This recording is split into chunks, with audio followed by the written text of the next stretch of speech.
You got your hair just grew back. It's short right now. It's short. No, I think it's short. Very good. Similar. This is like I said.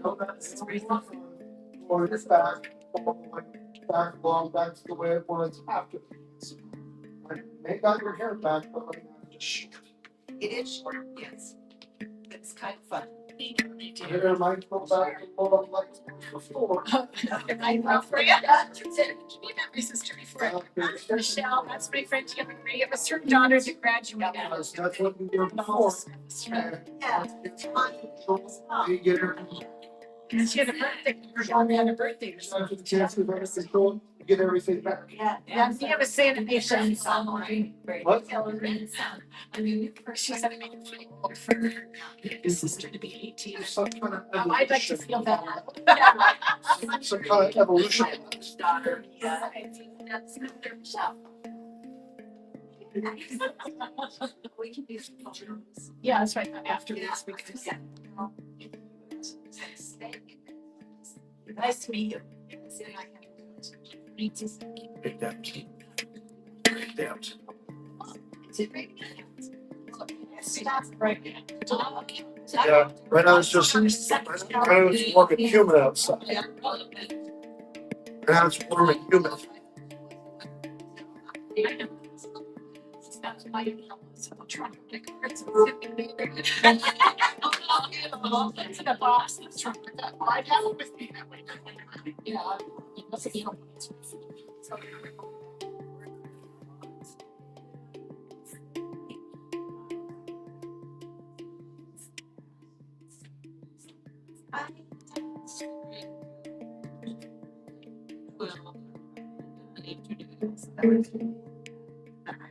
Doesn't say anything about AI. Like my friends also just about it.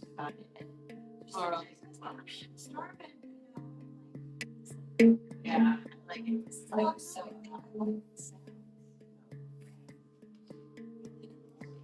it's lighter. Yeah, so I said get in trouble this morning. Oh, he was sitting up on top of the covers. Yeah, I saw a picture. Playing King Castle. Damn sure surprised me. Did you know about that? I did not. I knew I was going to see Maddie. I thought Maddie and Ashley stayed in bed and Pam came. So I was in the car listening to a video when they got there because it was early. They knocked on my window. They looked up and she goes, we got her good. And she didn't even send me a message yesterday saying, well, enjoy your time with Maddie. No clue. You surprised me. She did us a surprise lunch. Nice. This is the sister that doesn't go anywhere. Yeah, she hardly leaves her house. She's a hermit. There you are. Yes.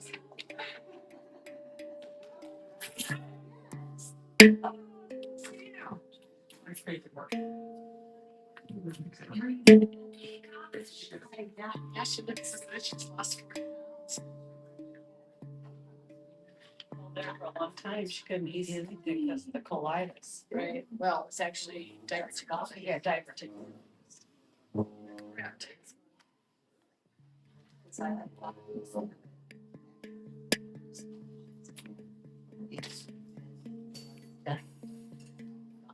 Hopefully doesn't like switching to the lower fat. So now he wants to name our treats. It's like, you can't do that, sweetheart. I was like, try. He tries.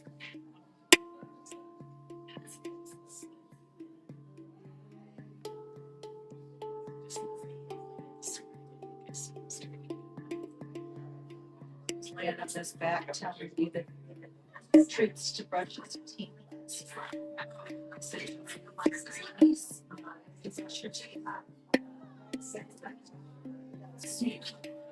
Yes.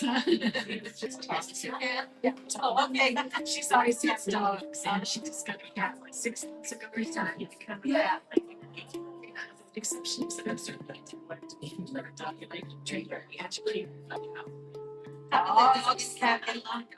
No, she's our cat. dog. Yes, my dog died and he got a cat.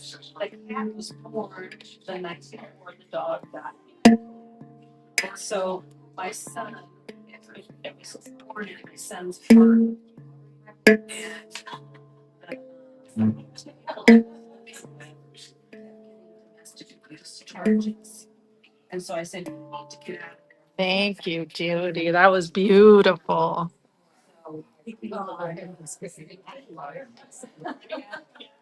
Yeah, him and oh. Good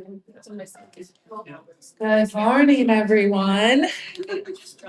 I'm so glad that you're here. It is a little after 10:30. We have something called Unity Time, Yes. but at a certain point, we got to start.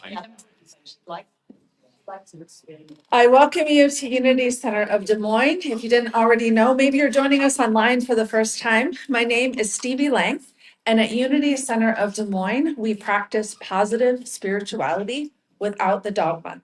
We welcome you just as you are and recognize that each person is on their own unique spiritual journey. If you are new to here and would like to pick up a packet that's out in the front, that is yours to take. Those little packets that say Welcome to Unity. They have some goodies that explain more about the Unity movement and some kind of reading material. But regardless, maybe you're joining us online. We welcome you, and let's begin with song. Now, this song, some of you, if you've been around a while, may recognize The face of love. And I invite you, if you would like to experience deep connection with someone else in this room that's with me, sing this song. You are the face of love. I hold you in my heart. You are a part of me. You are the face of love. You are the face of love. I hold you in my heart. You are a part of me. You are the face of love. You are the face of love. I hold you in my heart. You are a part of me. You are the face of love. You are the face of love. I hold you in my heart. You are a part of me. You are the face of love. Thank you so much for that.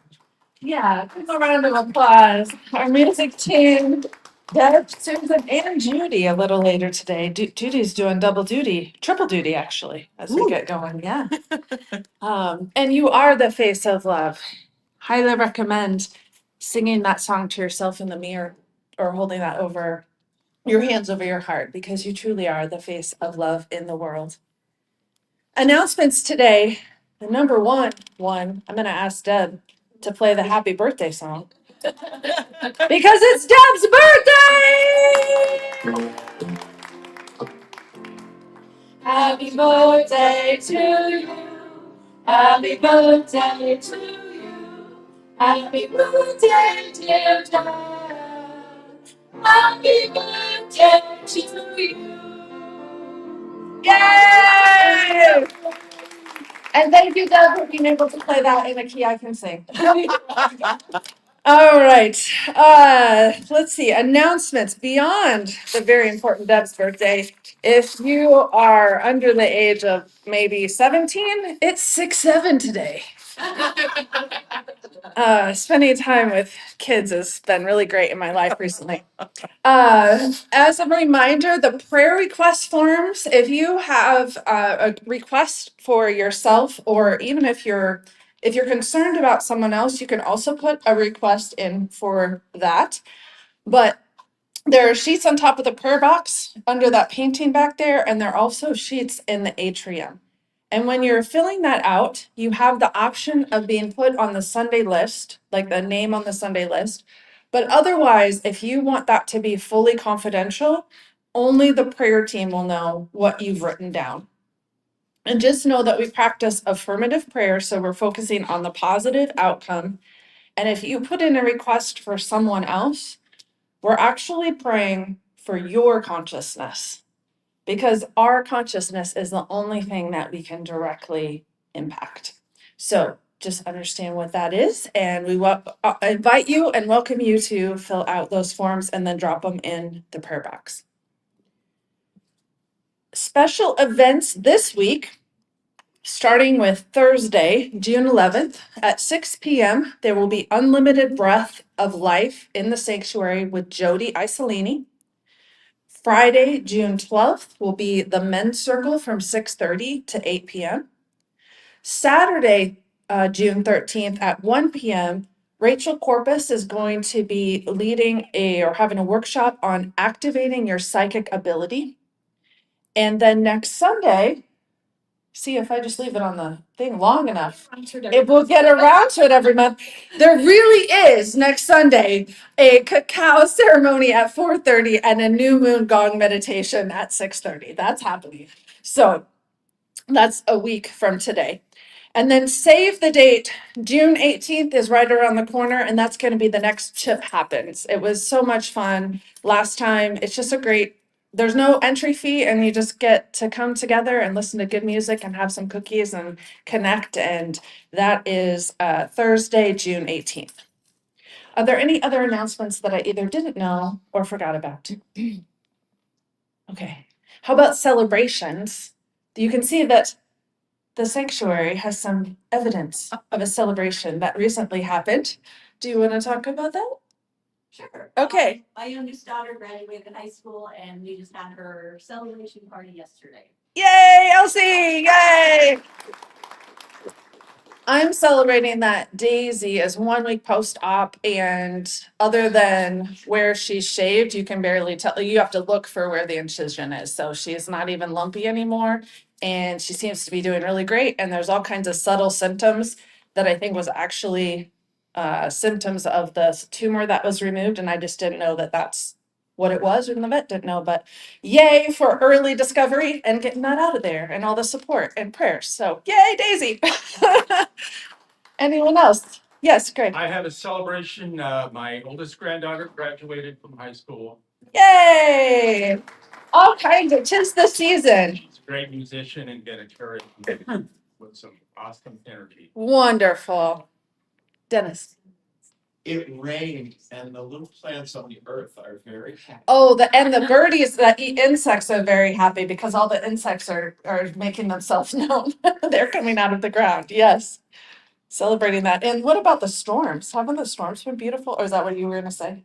No, I was gonna do another celebration. Okay, yes. Well, I'm celebrating the storms, but yes. I didn't mean to cut off the storms. No, that's okay. My grandson, who just turned 2 months, the night. Is today the night? Today's the 7th. 7. Okay, in 2 days he turns 2 months. And a couple of weeks ago he started turning over. And yesterday I got a video of him trying to carry on a conversation with his parents. Oh, yay! At 2 months. Yes. Wow. Says the early development educator here. That knows how important reciprocal communication is. That's wonderful. Congratulations. Any other celebrations you want to share? Okay. Then let's go to the statement of faith. It'll be up on screen. If we can all say this together. There is only one power active in my life and in the universe, the divine source of all life and love. Next, the unity affirmation. And as we say this, I just invite you to maybe uncross your hands and your feet and just take a moment to take a breath, sink into your chair, and feel the support of the planet beneath you. Feel the oneness that connects us all. Unity of Des Moines is a radiating center of the divine light, mighty to attract its good and to radiate good to others. And with this spirit of oneness, I have a list of people who've been asked to be on the prayer list. And if we could just imagine them living their highest self. Elena, Allie, Annabelle, Ben, Brittany, Carla, Seal, Chad, Daisy, Daniel, Dennis, Dave, Dawn, Jim, Jotsana, Jody and family, Julie, Laura, Matthew, Paul, and people with struggles who know nothing about. In that state of relaxation, just take a nice deep breath and let it out slowly and feel your body settle. And another deep breath. And as you exhale, feel your shoulders dropping. Oh, I see them dropping. And just let yourself come to a place of peace where you can connect to your inner home, the seat of your soul, which some say is in the center of your torso. If you'd like to put your hand there just to feel it and connect, it might be helpful to find that sense of peace. Your true home, the home that was there before you were born and will be there after you die.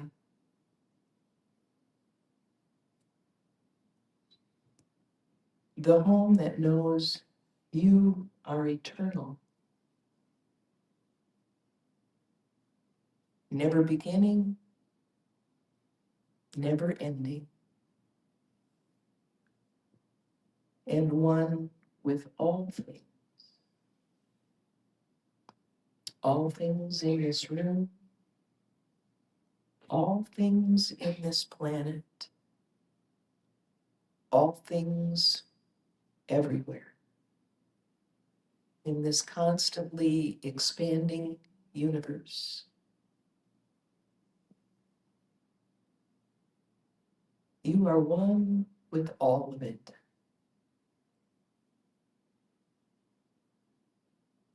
And as you bring your attention to the seat of your soul, the center of your torso,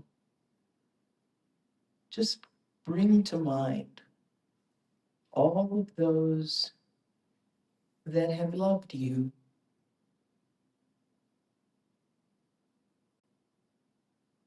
all of your family, your friends, your pets. Just feel that connection, that love. That is what you truly are. A source of love and light in the world.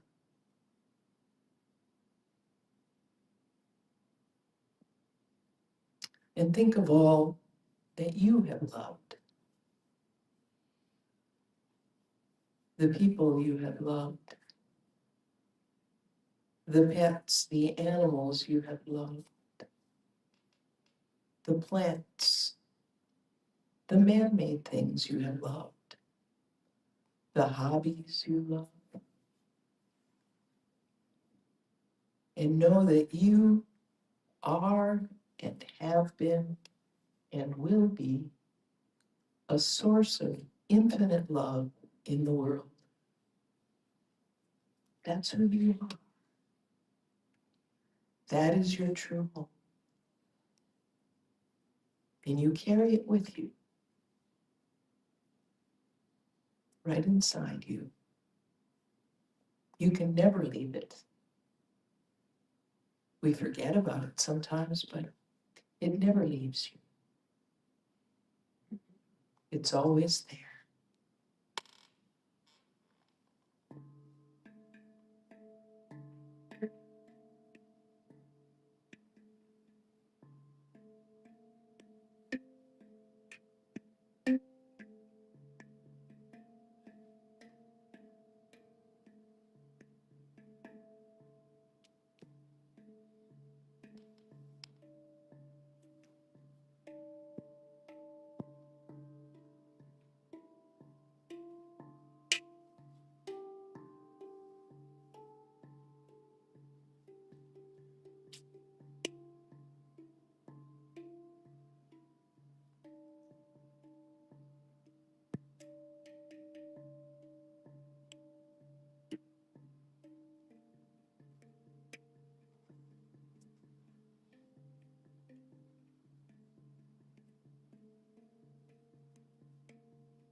Give me a moment to come back to the planet.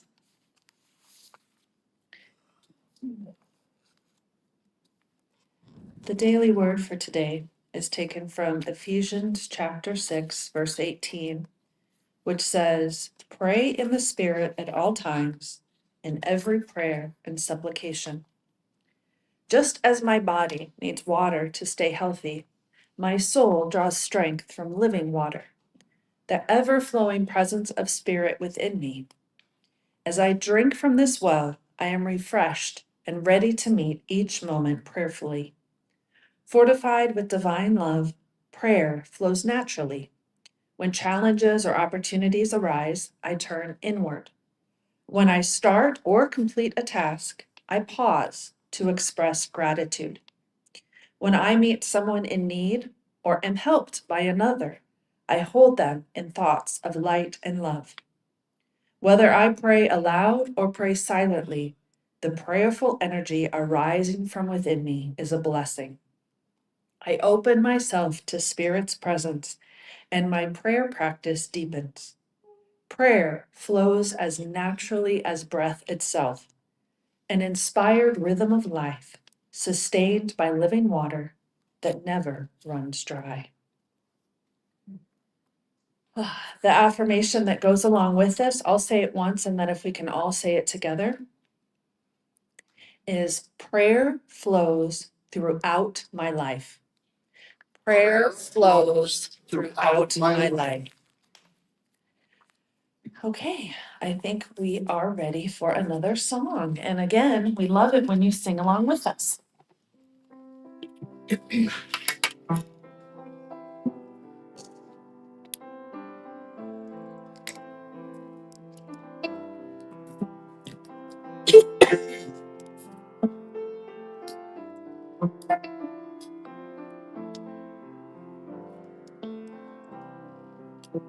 I am so blessed.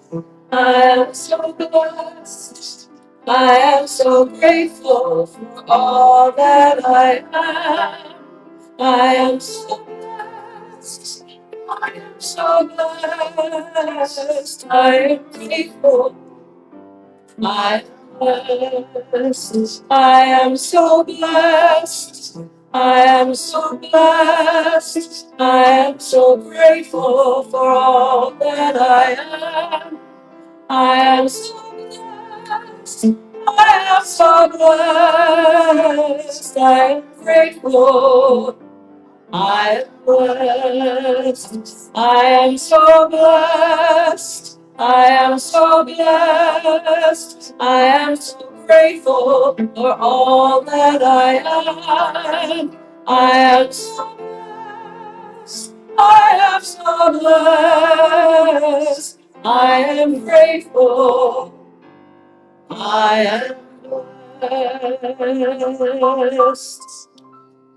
Oh, can we have another round of applause for our music team? Guys, beautiful. All right, it is now my pleasure to introduce our meditation guide, our musician, our singer, and our speaker today, Judy Olson.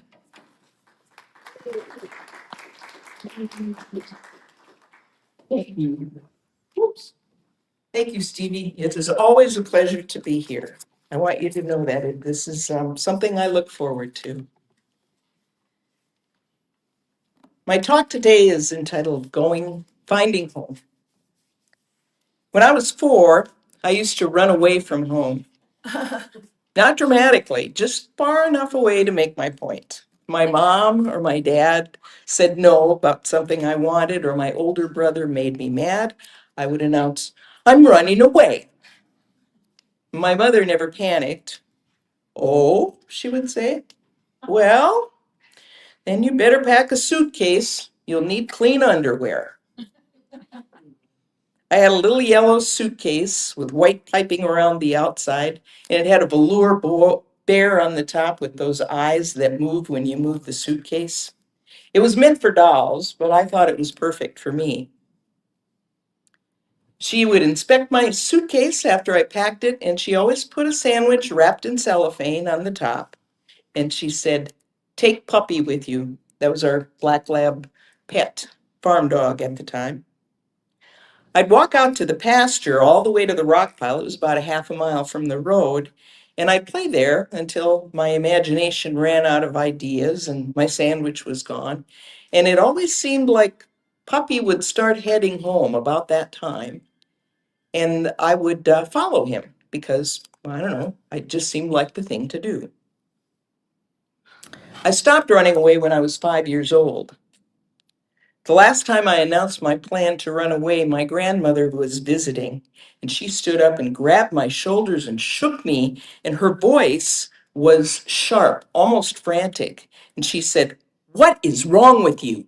Don't you ever say that again. Home is where you belong, and don't you ever run away from it." And it scared me, so I stopped running away. And years later, when I was in my 20s, I learned something that my 4-year-old self could never have known. We didn't have power lines in the county at that time, but we did have a wind charger, a turbine on a 30-foot tower. And if my mom climbed it, she could see me no matter where I was. And she had this whistle that when she blew it, Puppy could hear it, but I couldn't. So Puppy wasn't smarter than I was. He was just better informed. And I also learned why my grandmother had reacted so strongly. Her oldest son, my Uncle Reuben, left home when he was 15 and never returned or connected with the family again. Home is where you belong wasn't just a cliche. For my grandmother, it was an open wound. As I grew older, home started to change. When I left for college, I looked forward to coming home. And when I moved to Iowa, the farm was still home. But after my husband and I started an accidental family, I began to think of Des Moines as home. And now both my sister, who lives in Northwest Iowa, and I will say going to the farm instead of going home. So that's my physical home. But in the last, I would say, couple of decades, I have discovered a home that isn't on any map, any place. It's a home I carry with me. It's got inner space that we connected with a while ago that feels peaceful, relaxed, comfortable, settled, no matter where you are. When I'm there, I feel like I'm enough. I have compassion for myself, and I feel connected to something that's much larger than even the world. I believe this home existed before I was born, and I'm quite certain it'll be there after I die. It's my soul's home. Now, don't get me wrong, I wouldn't run away from that home all the time. Whenever I find myself in a tizzy about some event or some remark that triggered my ego, I feel anything but peaceful. And when I'm lying in bed and I'm doing that crappie flopping thing, where front to back, front to back, I'm checking the clock, I'm rehearsing conversations, I'm imagining disasters. I know I've left home. And when I'm cranky and irritable and angry because of a careless word, mine or someone else's, I know that my ego is driving the bus, badly, I might add. And I know I've lost control over the one thing that I really can control, my attitude and my choices. I can choose to obsess over all those spinning thoughts, or I can choose peace by letting them go. One of my favorite lessons from A Course in Miracles is number 34, which is, I could feel peace instead of this. And it starts, peace of mind is clearly an internal matter. It must begin with your own thoughts and then extend outwards. It is from your peace of mind that a peaceful perception of the world arises. I can't bring peace to the world unless I have it within me. And the good news is that your soul, your connection to the divine, is always with you and always knows the path to peace. It's a matter of taking the internal remote and switching it to channel peace. Yes. Just like that. I don't have to be trouble-free. I can choose peace. Usually, I have to admit, I need the Holy Spirit's help for this one. And I'll say, okay, Holy Spirit, I need a little help with this one. Please heal whatever silly fear-based thoughts has caused this separation, this feeling that I'm having. And let me see peace, please. Usually I'll feel a shift and I take a deep breath or two and I feel kind of settled. But it doesn't always work that way. I remember just recently I heard someone say we're going to bomb them into the Stone Age, and it really triggered my ego in a powerful way. And the first prayer for with to the Holy Spirit for peace lasted maybe a minute. So I asked again and again and again, and I think it was at least an hour before peace finally took hold. But when it did, it was as though those words had never been uttered. They were spoken by an ego, heard by an ego, and ego lives in a world of illusions. Illusions aren't real. I often wonder why, I still kind of do, why our souls choose to come into this temporal world that is full of nothing but illusions. And what could possibly prompt a peaceful soul to do that? Here's a little excerpt from a poem I wrote years ago about that very thing. What could cause us to torture ourselves, to encapsulate our wondrous souls in the vault of temporal existence and forget that we are eternal? This past winter, I found an answer to that question.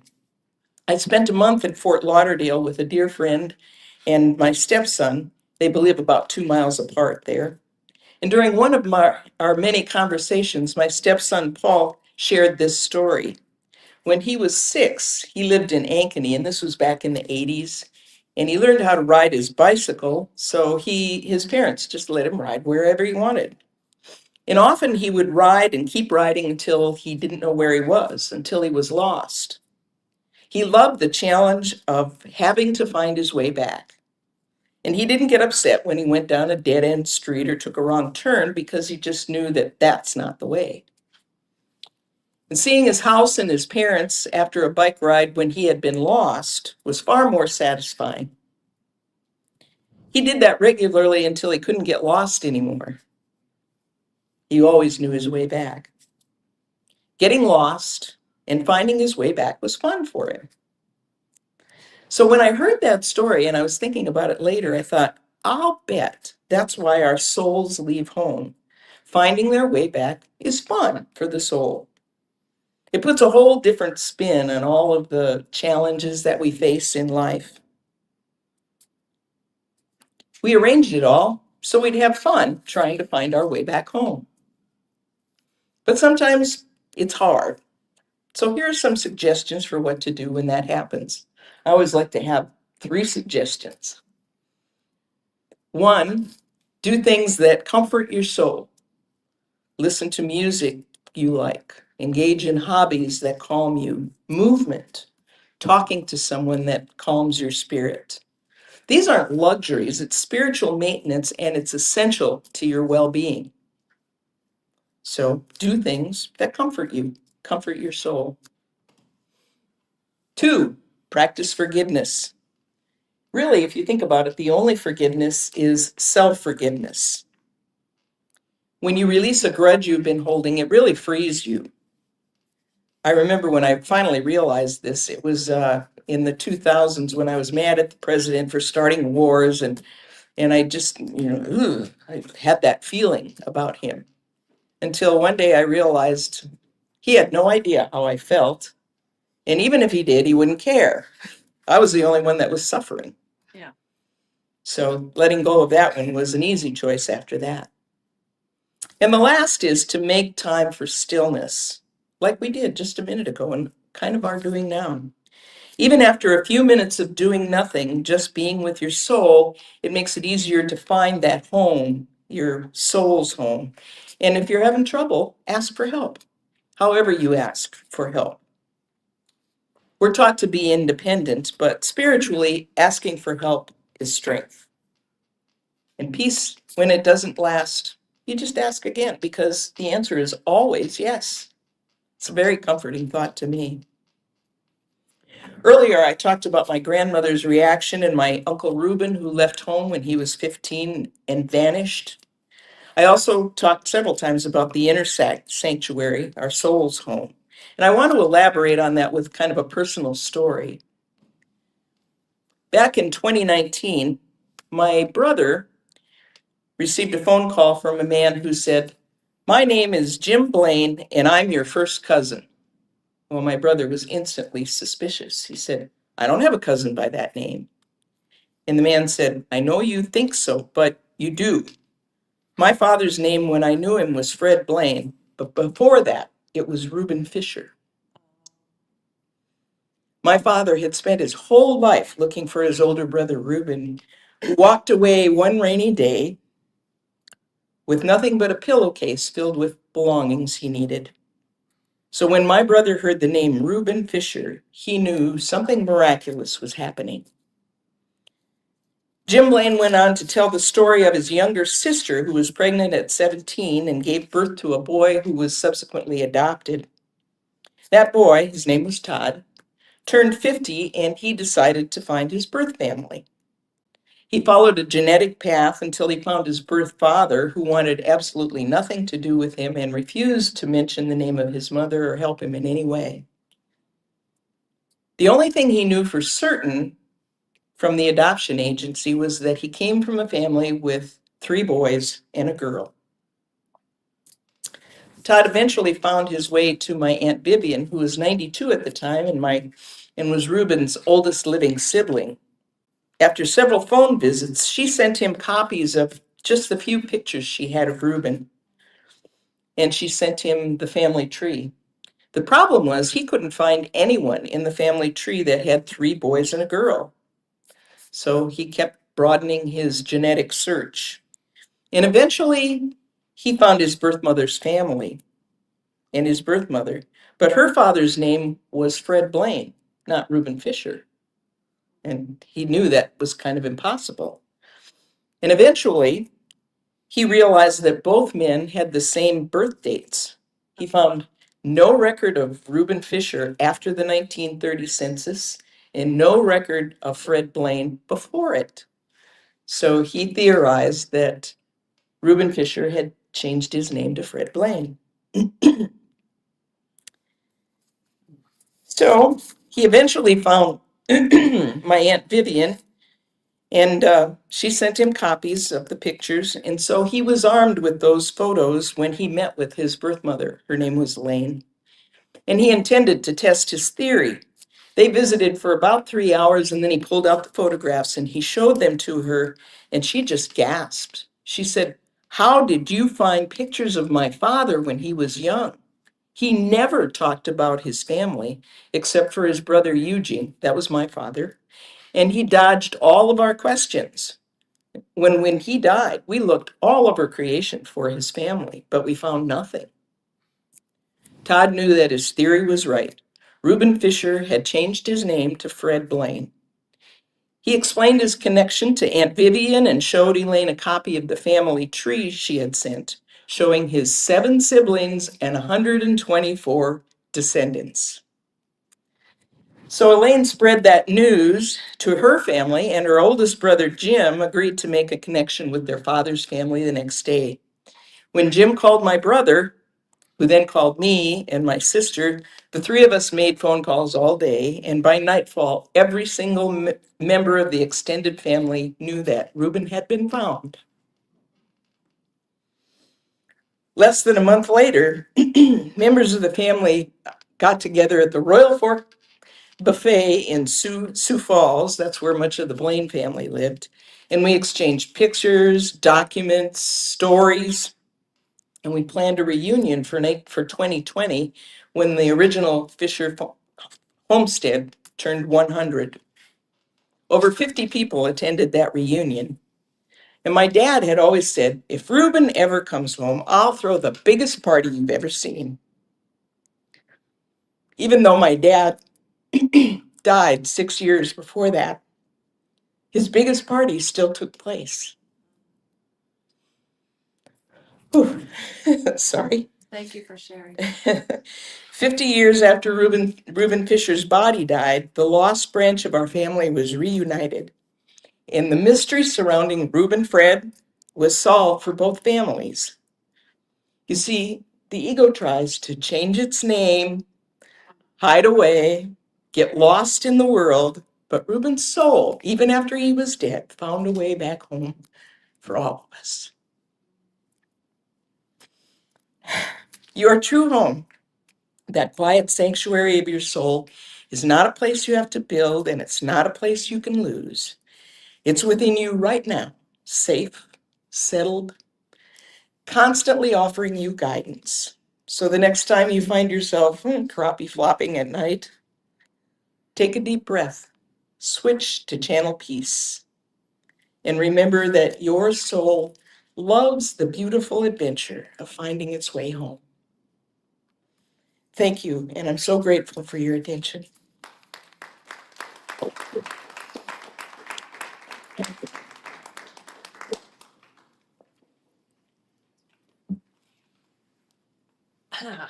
Well, Unity Center of Des Moines is also a place where we get real and have feelings. So, thank you for sharing that beautiful story from your heart. Right, I didn't either, but yes, Oh, that'd be good. perspective. Your story hit me. That's all. So I. Yeah. And me too. Don't let me. Okay, if people want to raise their hand, you don't have to. But if you want to raise your hand because that story touched your heart for whatever reason, yeah. Wow. Uh, yeah. So let's talk about it and let's heal it. Let's love it. All right. You would like to share your resources with Unity Center of Des Moines. Now is your opportunity to do so. If you are joining us online or don't carry cash, that is okay. We can accept donations via Venmo, Square, and Zelle. So there's options. And then if you're here in person, we're going to be passing a basket around. But regardless of what your contributions are, whether they are of an emotional, spiritual, physical, or financial level, we want to offer this affirmation. Let's say it all together. I am infinitely abundant. Divine love through me blesses and multiplies all that I am, all that I have, all that I give, and all that I receive. I thankfully acknowledge the divine source. I think so.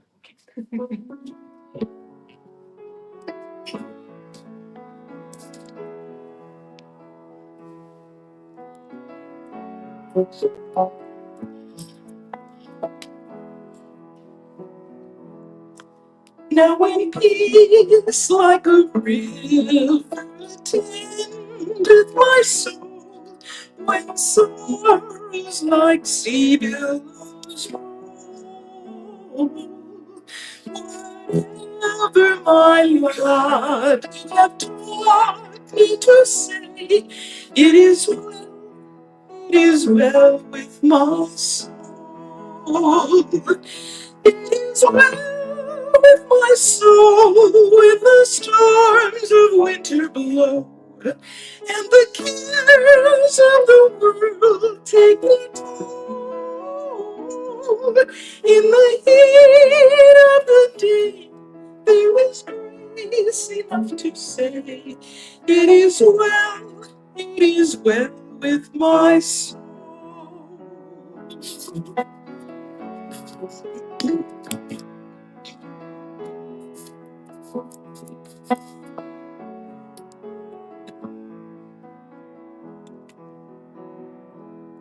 And when trials would tempt me with pain and despair, let this blessed assurance I share. I'm supported by love every breath that I take, and with guidance to show me the way. It is well with my soul when the storms of winter blow, and the cares of the world take their toll.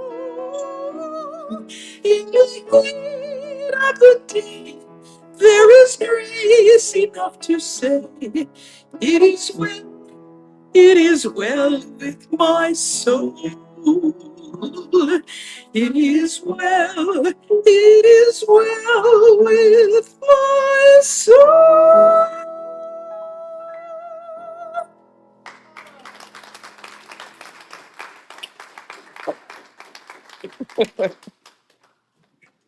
Thank you, Judy.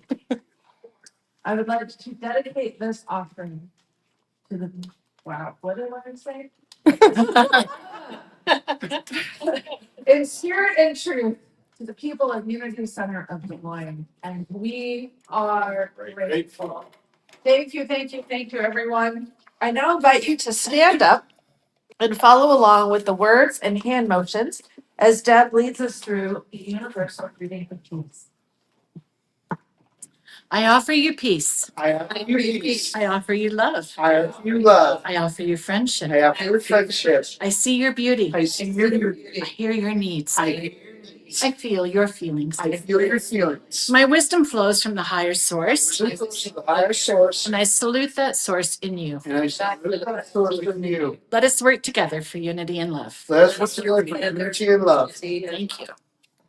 Oh, what a beautiful service today. I now invite everyone to make a great big circle around the room. We usually hold hands. If you don't want to hold hands, or maybe you've had sniffles and don't want to hold hands because of that, just put your hands over your heart. We're still energetically connected. And we will see. We can make a little circle over here, guys. And we'll sing the closing song.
The light of the divine surrounds us. The love of the divine enfolds us. The power of the divine protects us. The presence of the divine watches over us. Wherever we are, the divine is, and all is well.